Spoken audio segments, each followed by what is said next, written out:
these two topics that I was hearing were very interesting for me, and I wish we had some time to discuss them more. Like I especially wanted to talk to Ms. Sheba Akhtar about the very beautiful research she has, and maybe like later on share some ideas and experiences from Iran, because that is where I'm coming from. And then we have a women revolution right now going on in Iran. I don't know if you've heard about it or not, Women Life Freedom. So absolutely. As you were asking about why these percentages are hugely different in different sectors, I wanted to say that for Iran, it's about governmental choices.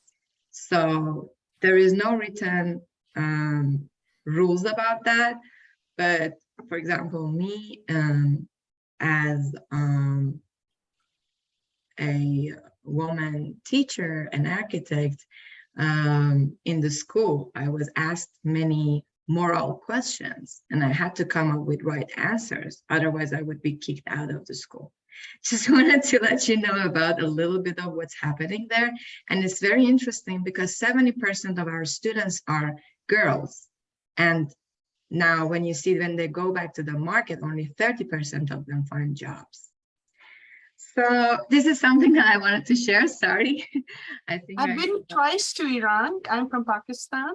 Oh. So I've been all over Iran. I've traveled twice. And I was amazed that, and I went in 1993 and 1995. So those were like years ago. But I was amazed to see school bus drivers who were women, even back then. And we don't have that in Pakistan. So in many ways, I don't want to take up your time. I apologize. Yeah. You're good. We need to talk later about that more. Absolutely. It was a super interesting subject for me. Well, thank you everyone for sharing. I'm Shooka Motamedi. I am a researcher and lecturer in the Christopher Gibbs College of Architecture in the University of Oklahoma. I have moved to US last year, and I've been working on a research which is more expanded than what I'm going to just present to you today. And this is only an initial phase of it. And we're continuing this work in our school with Dr. Angela Person, which I hope that later on I will have opportunity to share more of it and publish more of it. This is only the beginning phase of it. Semantical evaluation of liminality as an attribute of the museum's interstitial spaces. So what I'm going to share with you today, oh, sorry. Yes. I will talk about liminality and alterity, and I will bring these terminologies and redefine them in the purpose that is going to meet in my research, and how I see this in the in-between spaces of the museum, how it might help with the interaction and engagement and encourage people to continue their journey throughout the museum. And I am going to ask which features in the space can expand these potentials by asking architects and seeking feedback according to features of liminality derived from the literature review. Concluding that which in-between spaces of the museums have been successful according to the characteristics of liminality. What architectural features enhance these liminal attributes is the subject that I'm going to work more on it in my future study and with my team, and I've already done a little bit of it. In order for you to have a knowledge about the terminologies used in this research, I will explain you a little bit each one of these terms. Liminality, being on a threshold, is the condition that prevails during the inner phase of the rites of passage, those rituals performed in many societies to transfer a person from one stage of life to another. Liminality is the experience of being betwixt and between, which the folklorist Arnold van Gennep and later Victor Turner explained it in his book, The Rites of Passage in 1901. He brought this term and named the rites of passage accompanying changes of place, state, social position, religious calling, and age in culture. The dissolution of order during liminality creates a fluid, malleable situation that enables new institutions and customs to become established. The purpose of liminality is to divert the person from the routine and habits of social order and to disrupt the existing structure of thought, action, and identity. And you see how it might be an opportunity in the in-between spaces.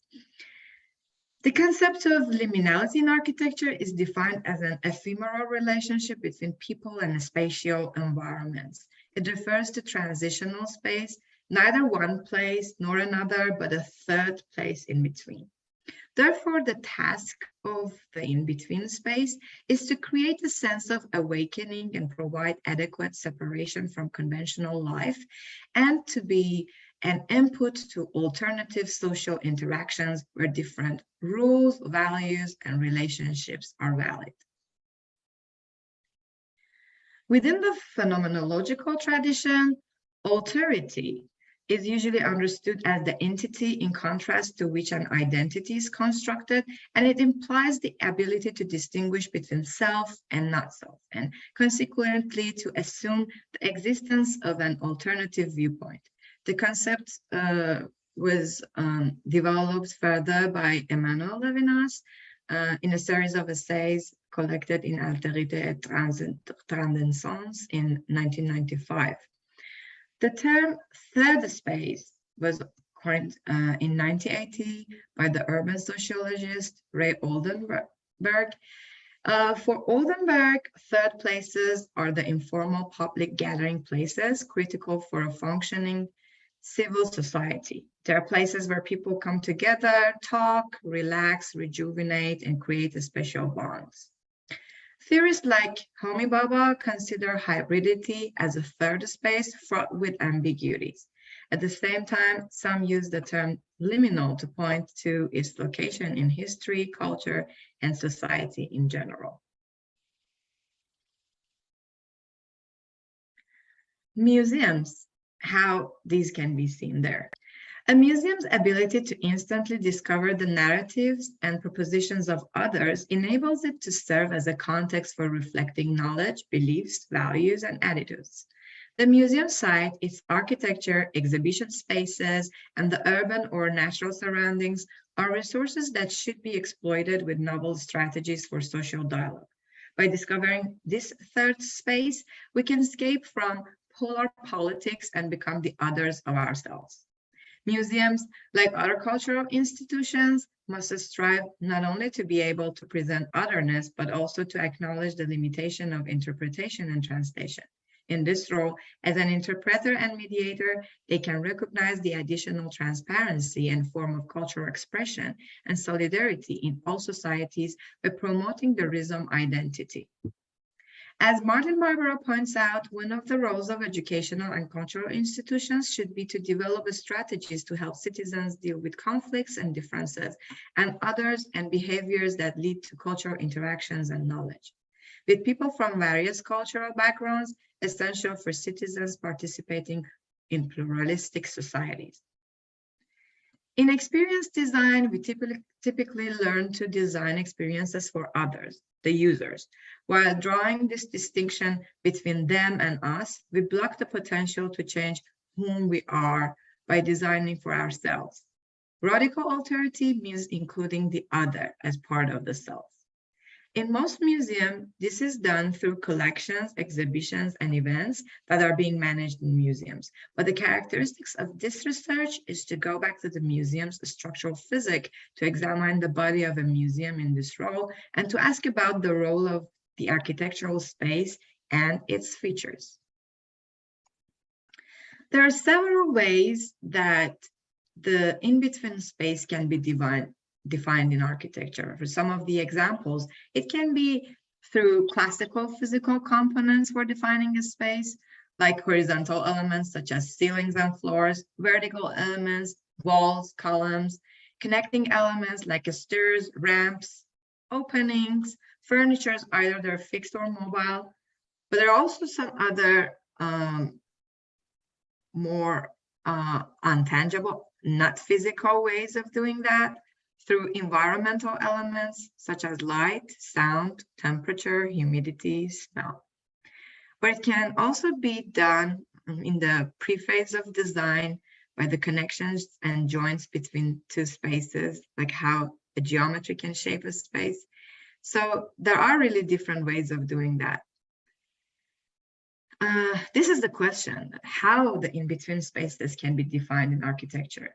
In-between spaces of the museums like halls, doorways, stairs, and lobbies. A museum's architecture can be viewed as a medium for storytelling, expressing spatially and cognitively. The architectural space creates a specific engagement using a spatial layout and circulation, form and symbolization, unique lighting, and material qualities. These components construct a tangible cultural artifact that preserves, records, and creates various modes of experience for museum visitors. Now, one thing that I would like to draw your attention to it is today's transitional society. We need to explain renewed relationships for today's society, which is transitioning and crossing the traditional world, and the relevance of the relations that govern it. In an increasingly open environment that allows for free expression, museums communicate themselves without letting go of their main role, which is being the repository of knowledge and authority. They are the most appropriate context for inviting people to interact with each other, understand themselves, inform social practices, and create social identity. And this is exactly where architecture should act. Architecture can efficiently perform this. Not paying attention to social interactions in the design of the buildings and disregarding individuals' feeling about architectural spaces may lead to the possible emergence of a society that has lost the cognitive ability to interact and engage with others optimally. Traditional and professional architectural practices were mainly centered around building physics and objects, so that builders and architects who changed building plans acted as a legal and political reference. Human experience and users' feedback were lacking in their decision-making. Currently, it's appropriate to prioritize the audience's experience. This study attempts to address many of the problems associated with theories of liminality, modern architecture, and artistic practices as experienced by individuals. In this regard, the museums are the third places that invite interactions and are critical scenes of everyday public life. Therefore, the necessity of proper museum design that supports these themes is considered one of the most critical and up-to-date issues in architecture, in my opinion.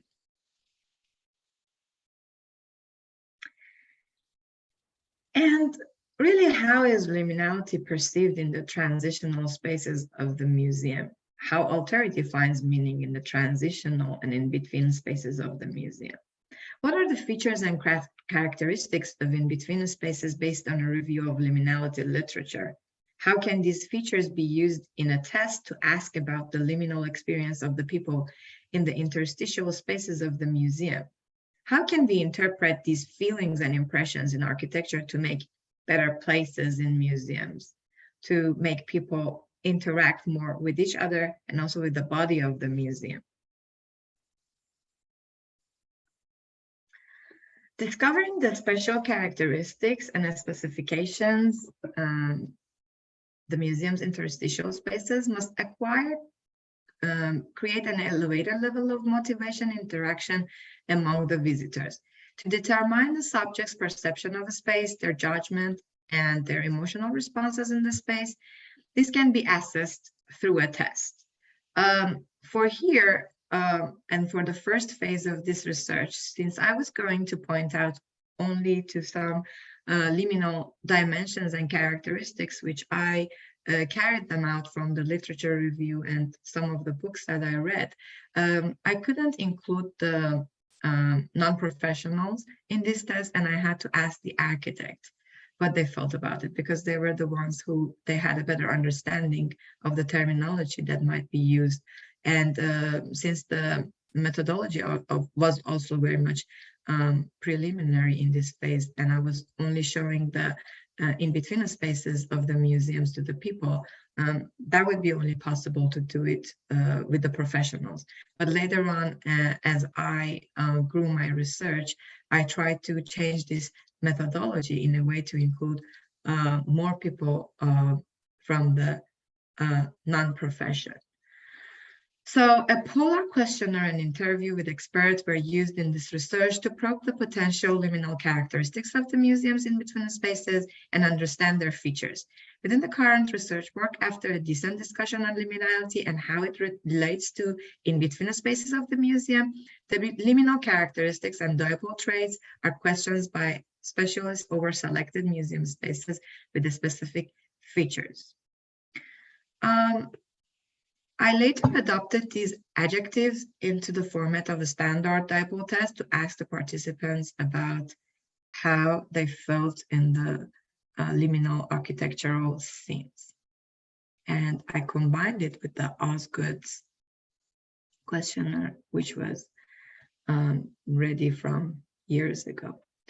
So these are the 18 museums that I selected to show the participants. And I found them from the Arc Daily, which was claiming that these are the amazing museums that we need to take a look at them. So this is how I selected them. I tried to point out to some dominant architectural features, which these dominant architectural features are also pointed out by the architects while I was asking them the questions. And I asked them to more focus on the material versus anything else as a prominent factor of the space.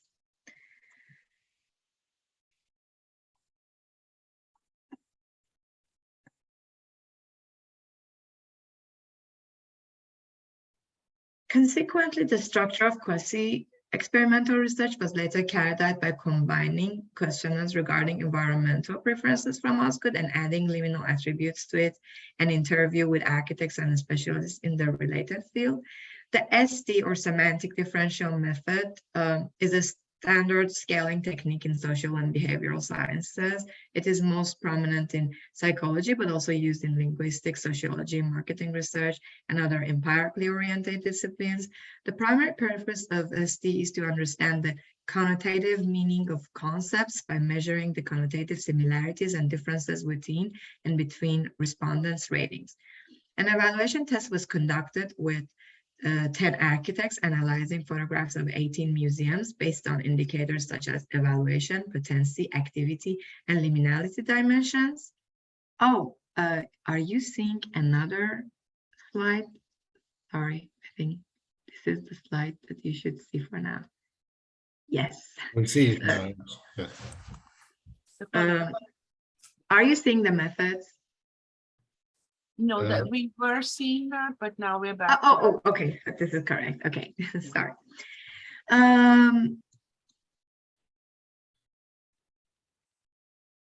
Yes, and an average of the percent of liminal characteristics identified by all participants for a single building was calculated. For example, if one museum were rated by all participants as having all dimensions of liminality present, it would be noted as 100% liminal. Thus, the picture showing an in-between space of the museum with the highest liminal trace were selected as the most successful spaces according to the votes of the architects. So finally, 4 museums were ranked as showing the highest levels of liminality. As a brief representation of the results, I will only point out to these museums which received the highest scores in liminality. The Chinese Folklore Art Museum, combining concrete and glass in the in-between spaces, was frequently mentioned as pleasant and ugly, while gaining an 80% score in dimensions of liminality. Kunstmuseum, with the dominance of concrete material in the stairs and ramp, was reported as beautiful, pleasant, harmonic, pure, rough, stiff and strong, masculine, energetic, dynamic, tense, attractive, warm, and fast, according to the most votes. It accounted for dimensions of liminal space according to 77% of the votes. The Haydar Aliyev Museum scored 75% in the liminality attributes, which shows a high degree of liminality. The participants of the study found it transient and fluid, bright, new, pleasant, pure, and attractive. And these are the most repeated adjectives people use to describe this space. The Corning Museum of Glass scored 85% in liminality potency, and it was also referred to as bright, transparent, soft, light, original, elegant, clean, new, pleasant, relaxed, attractive, and lovable. Regardless of geometry, volume, and plan, and by focusing on material as the morphologic and main interplaying factor and considering the properties of liminality, we asked the participants to comment only on the material used in the space, and the overall result was as follows. Glass and concrete can be suitable options for in-between spaces of the museums. Otherwise, brick and wood shall obtain an efficient option if we look to draw attention to overcome the stress of the visitors in the verge of the tutoring or encouraging them to stay more. The interviews also indicated that whenever the material was employed in an unconventional position or contrary to people's mental stereotypes and cliché, individuals' attention in the in-between spaces of the museum was attracted to this material, and the level of interaction with that particular space in the museum increased. Definitely, this study is generalizable, and it's a model project and can be tested in other museums' transitional spaces. This investigation aims to propose a method of examining the efficiency of the museum's liminal boundaries. Future research can focus on testing other museums for more reliable results. Also, the next question that should be followed is which attributes in the space has caused the architects to vote for these characteristics of the space? In other words, what physical potentials of the architectural space have caused the people's choice of dimensions of evaluation, potency, activity, and liminality in these transitional spaces of the museums? It can be about the material, geometry, color, and any other attributes. And the best way to do that is to reduce the parameters which are including in the space by maybe modeling it in a 3D space, using animations and using different technologies, which I'm already doing a little bit of it. Thank you very much for your consideration and your time. I am willing to answer your questions if you've got any.